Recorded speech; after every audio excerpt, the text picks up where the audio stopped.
Oke, ketemu lagi dengan saya Ignatius Aryono Putranto, dosen program studi akuntansi Fakultas Ekonomi Universitas Sanata Dharma Yogyakarta.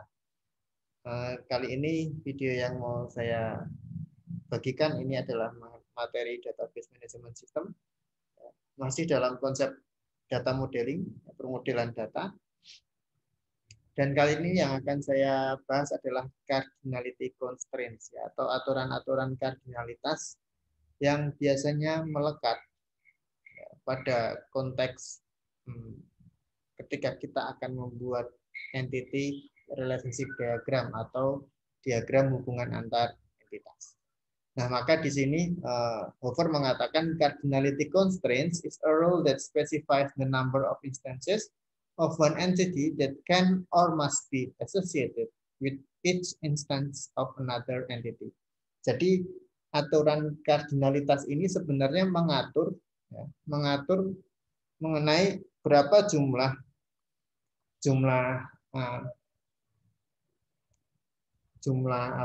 contoh entitas, ya, jumlah data dari satu jenis entitas yang bisa dihubungkan ke jenis entitas lain. Nah, maka nanti kalau kita bicara tentang konsep kardinalitas dalam konteks database management system itu ada dua jenis kardinalitas minimum dan kardinalitas maksimum.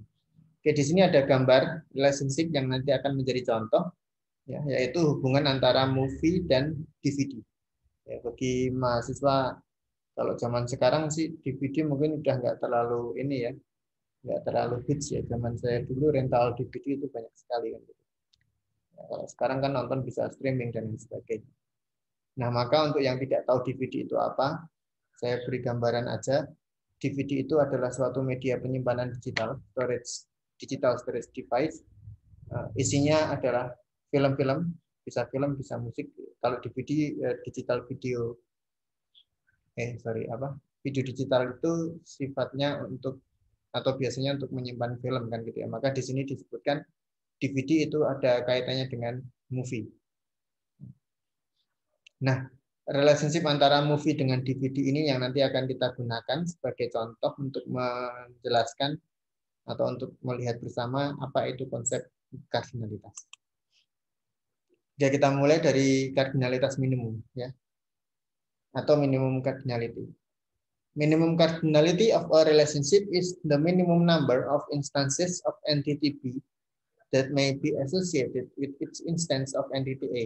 Jadi asumsikan kita menggunakan binary relationship, ya, ada dua jenis entitas yang berbeda yang saling berhubungan, yaitu movie dan DVD, ya, film dan DVD.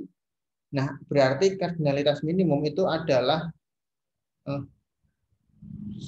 suatu jumlah minimum dari data atau dari instansis dari contoh entitas di entitas yang satu, ya, di mana akhirnya dapat dihubungkan ke entitas yang lainnya. Maka contohnya misalnya gini, dari konteks movie dan DVD ini tadi, ya, di sana disebutkan the minimum number of DVDs for a movie is 0. Jadi jumlah minimum DVD untuk suatu film itu adalah 0 kan gitu ya. Nah, maka kalau jumlah minimumnya, ya, atau kardinalitas minimumnya adalah 0, maka kita dapat mengatakan entitas B itu bisa memiliki optional partisipan di dalam hubungannya. Ya. Entity type B is an optional participant in the relationship.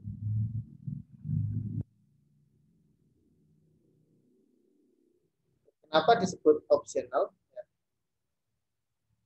Karena dalam hubungan ini, movie and DVD ini,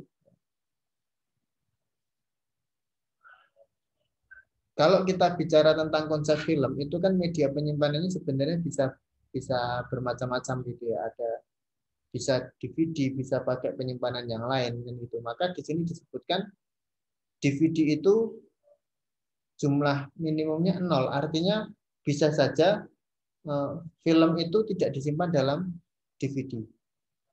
Nah, kalau jumlah minimum dari suatu entitas itu adalah 0, maka kita bisa mengatakan si DVD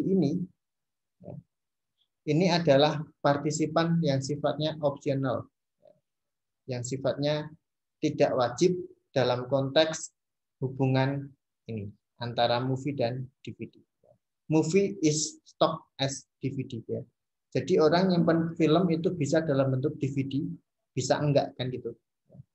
Maka tadi saya mengatakan DVD ini jumlah minimumnya 0.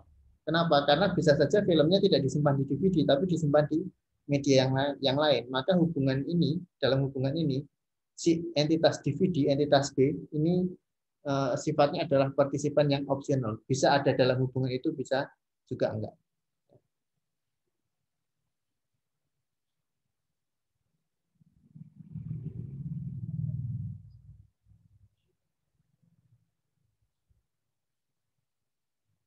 Nah, kemudian kardinalitas maksimum, ya, konteksnya hampir sama, ya, tetapi ini berkebalikan nih. Ya, kalau minimum cardinality tadi kan jumlah minimum instansi atau contoh entitas yang bisa dihubungkan ke entitas yang lain kan gitu ya. Nah, maka kalau maksimum cardinality ini berarti jumlah maksimum dari anggota suatu entitas dari entitas B yang dapat dihubungkan dengan anggota entitas A.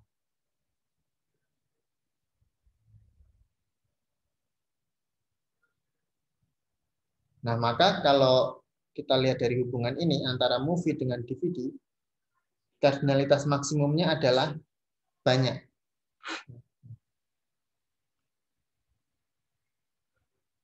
In the video example, the maximum cardinality for DVD entity type is many. Jadi, jumlah maksimum DVD yang bisa digunakan untuk menyimpan film berapa? Lebih dari satu. Berarti itu banyak. Dalam konteks database management system, greater than one atau lebih dari satu itu artinya banyak. Kan tidak mungkin film hanya disimpan dalam satu DVD kan gitu ya. Pasti bisa jadi beberapa DVD kan gitu ya. Maka di sini konteksnya kardinalitas maksimum dari DVD itu adalah many. Maka dalam gambar bisa kita lihat seperti ini. Tadi kardinalitas minimumnya DVD itu jumlahnya 0. Kalau 0 berarti kan opsional. Maka lambangnya lingkaran ini. Kemudian kardinalitas maksimum dari DVD itu many, lebih dari satu, ya kan? Maka lambangnya yang seperti cakar ayam. Nah, ini menunjukkan entitas ya, dengan kardinalitas minimum dan kardinalitas maksimum yang dimiliki, yaitu minimumnya 0 atau akhirnya optional, kemudian maksimumnya banyak atau lebih dari satu.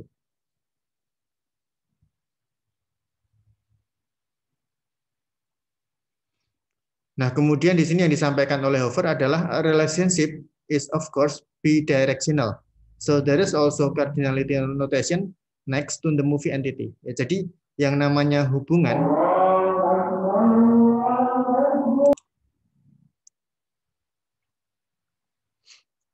Oke, jadi kalau bicara tentang kardinalitas maksimum, maka dari contoh yang ini, ya tadi kita bicara bahwa DVD kardinalitas maksimumnya lebih dari satu, maka many. Nah, maka saya lanjutkan dari yang tadi ya. Ketika kita bicara tentang relationship, tadi sudah disebutkan bahwa ini bidirectional, artinya suatu hubungan itu pasti dua arah. Maka kalau tadi kita sudah mengidentifikasi bahwa DVD ini ada kardinalitas minimum dan maksimumnya, maka kita juga harus mengidentifikasi untuk entitas yang satunya, yaitu movie.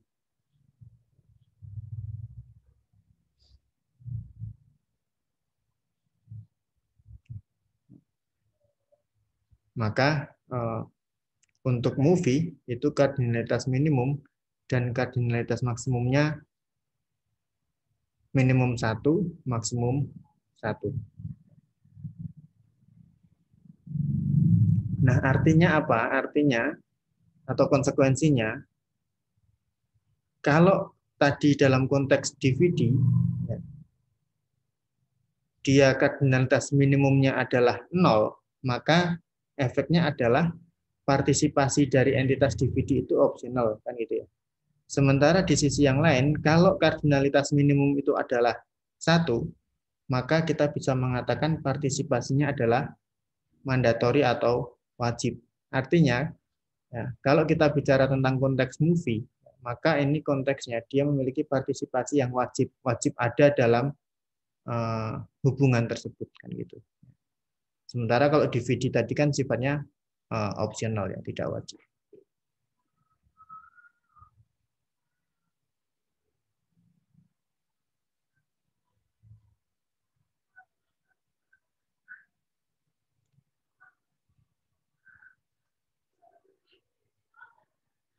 Oke, kemudian beberapa hal yang bisa kita identifikasi dari hubungan antara movie dengan DVD itu adalah yang pertama, DVD itu entitas yang lemah, ya, weak entity. Maka kita bisa lihat di sini kotaknya itu punya 2 garis, entitas yang lemah. Sementara movie itu entitasnya kuat, ya, hanya ada 1 garis di sana.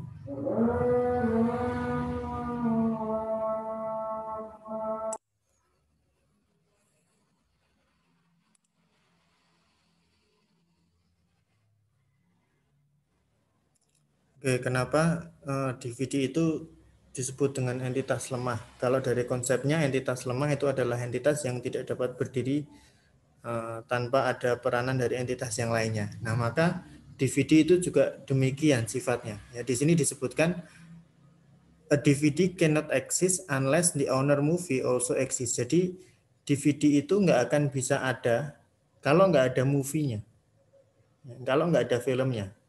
Sementara kalau film atau movie itu kan entitas kuat. Kenapa? Karena ya tidak dia bisa entitas film ini bisa muncul tanpa perlu dipengaruhi oleh entitas lainnya. Tidak ada DVD pun entitas movie bisa tetap ada. Tetapi di sisi yang lain, kalau tidak ada entitas movie, entitas DVD itu tidak ada. Itulah kenapa entitas DVD disebut sebagai entitas lemah, karena keberadaannya dia sangat bergantung pada entitas movie.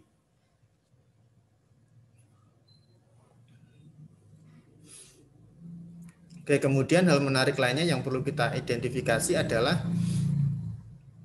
di sini kalau kita lihat entitas movie itu punya identifier atau kolom kunci yaitu movie name, ya, atau judul film. Judul film itu sebagai atribut kunci, atribut penentu sebagai identifier. Ya. Sementara kalau DVD itu tidak punya identifier yang unik. Ya. Maka di sini yang muncul sebagai identifier DVD adalah copy number atau jumlah kopian DVD, kan gitu. Ya. Nah, copy number itu apa namanya? Itu adalah identifier parsial. Kenapa parsial? Karena kalau kita bicara jumlah kopian DVD itu kan sangat tergantung dengan atau sangat terkait dengan judul film, ya, movie name. Maka artinya copy number itu bisa menjadi identifier, ya, kalau dia bergabung dengan movie name-nya. Jadi misalnya gini, ada film dengan judul katakanlah Dylan. Film Dylan ini dikopi ke dalam DVD menjadi katakanlah 10 kopian DVD kan itu ya. Maka ada DVD Dylan kopian yang pertama sampai kopian yang ke-10 kan gitu. Nah, kalau kita bicara tentang konsep identifier, ya, copy number 1 sampai 10, kalau nggak ada judul filmnya kan dia jadi tidak berarti, tidak bisa jadi identifier. Ya, karena dia tidak bisa menjadi penentu apapun kan gitu. Tetapi ketika copy number ini bersama dengan judul film, nah itu bisa jadi identifier. Ya. Misalnya jadinya adalah kopian DVD film Dylan kopian ke-10. Nah, ini kan jelas jadinya identifiernya. Ya. Maka disebut partial identifier karena number of copy itu copy number itu harus bergabung, berinteraksi dengan identifier lainnya dari entitas yang satunya.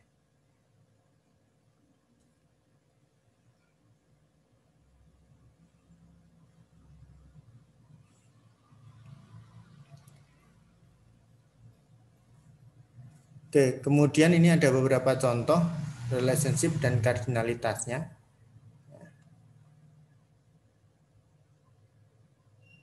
Misalnya di sini ada hubungan binary relationship di mana kedua entitas itu punya kardinalitas yang wajib atau mandatori. Yaitu misalnya hubungan antara pasien dan catatan pasien. Catatan pemeriksaan pasien. Itu kan dua entitas yang berbeda. Nah, baik pasien maupun catatan pemeriksaan pasien itu semuanya memiliki kardinalitas mandatori. Kenapa?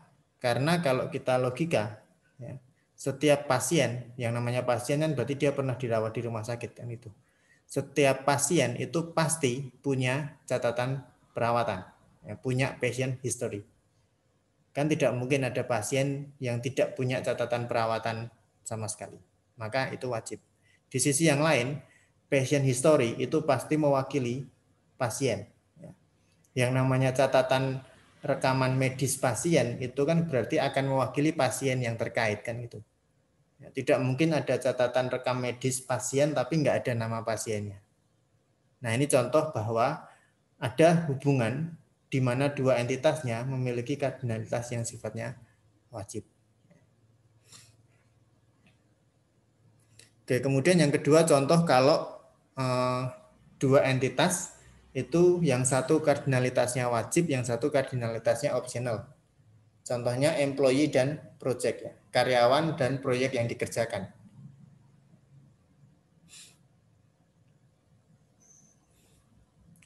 Each project has at least one employee assigned to it.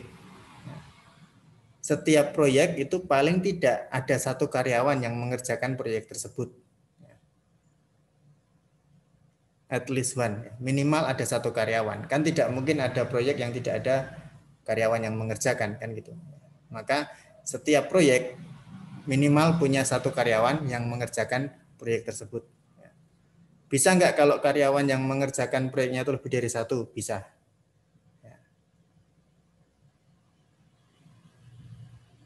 Maka hubungan antara project dan employee itu kardinalitasnya wajib. Sementara di sisi yang lain, employee may or may not be assigned to any existing project. Karyawan itu bisa punya proyek yang dikerjakan, tapi bisa juga ada karyawan yang tidak punya proyek yang harus dikerjakan. Maka hubungan antara employee dan proyek itu sifatnya optional. Kenapa? Karena ada karyawan yang mungkin dia nggak punya proyek sama sekali. Atau partisipasinya optional.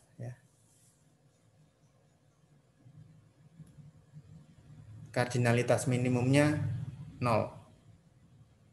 Maka tadi seperti yang sudah saya sampaikan sebelumnya, kalau kardinalitas minimumnya 0 itu berarti arahnya adalah optional. Maka di sini lambangnya lingkaran. Oke, kemudian contoh yang ketiga. Ini kalau ada hubungan antar entitas di mana kedua entitas itu kardinalitasnya optional semua. Contoh, a person is married to another person. Seorang manusia menikahi seorang manusia lainnya. Ini adalah contoh kardinalitasnya optional. Nah, kenapa bisa disebut kardinalitasnya optional?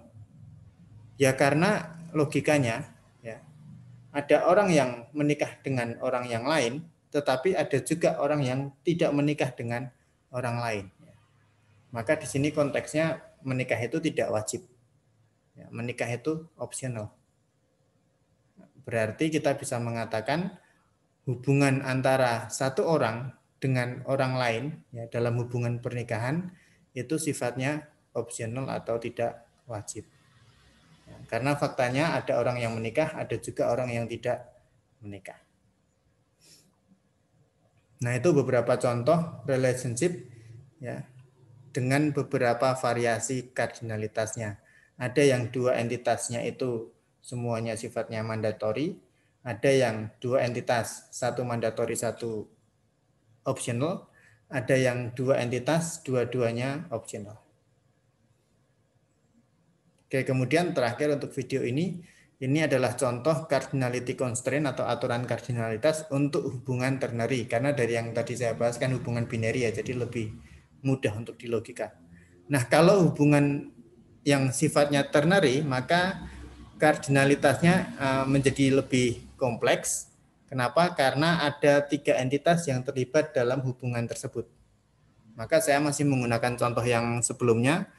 Ada hubungan antara entitas vendor. Ya, vendor kan tugasnya memasok barang. Nah, maka kemudian entitas kedua adalah barang yang dipasok vendor. Entitas yang ketiga adalah gudang, tempat di mana barang yang dipasok vendor itu nanti akan dikirimkan. Nah, kemudian ada satu associative entity atau entitas tambahan ya, entitas penghubung, yaitu supply schedule atau jadwal pengiriman. Kenapa? Karena interaksi antara vendor dengan barang yang dikirim, dengan gudang yang dituju, itu berkaitan dengan jadwal pengiriman. Nah, bagaimana kemudian kardinalitasnya? Kita coba lihat dari yang pertama. Each vendor can supply many parts to any number of warehouses, but need not supply any parts. Jadi setiap vendor itu bisa mensuplai banyak barang ke sejumlah gudang. Vendor dapat mensuplai lebih dari satu barang, lebih dari satu jenis barang ke beberapa gudang. Itu yang pertama.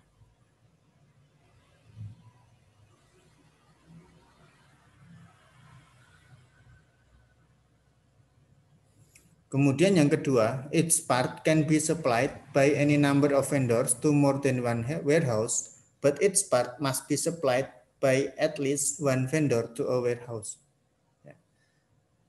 Setiap barang ya, dapat disuplai oleh beberapa vendor ke lebih dari satu gudang.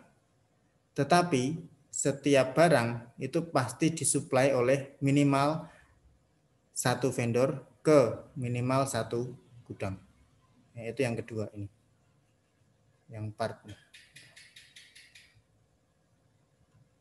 Kemudian yang ketiga, ini gudang nih, dalam relasi ini, each warehouse can be supplied with any number of parts from more than one vendor, but each warehouse must be supplied with at least one part. Ya. Setiap gudang dapat disuplai, ya, dapat dipasok sejumlah barang tertentu yang dikirim dari lebih dari satu vendor. Tetapi setiap gudang minimal disuplai oleh satu jenis barang. Artinya kalau kita bicara tentang gudang yang diisi barang dari vendor, kan tidak mungkin gudang itu diisi 0 jumlah barang ya. Minimal ada satu barang yang masuk ke gudang, itu baru konteks supply. Ya, maka ketika gudang disuplai barang oleh pemasok ya jumlah minimalnya 1, bukan 0. Karena paling tidak ada satu barang yang masuk ke gudang di mana barang itu berasal dari vendor. Nah, ini memang agak kompleks ya untuk aturan kardinalitas dalam hubungan ternary. Kenapa? Karena sekali lagi ini melibatkan paling tidak ada 3 tipe entitas di sana. Maka harus dilihat hubungannya satu persatu. Dan hubungan antar 3 entitas itu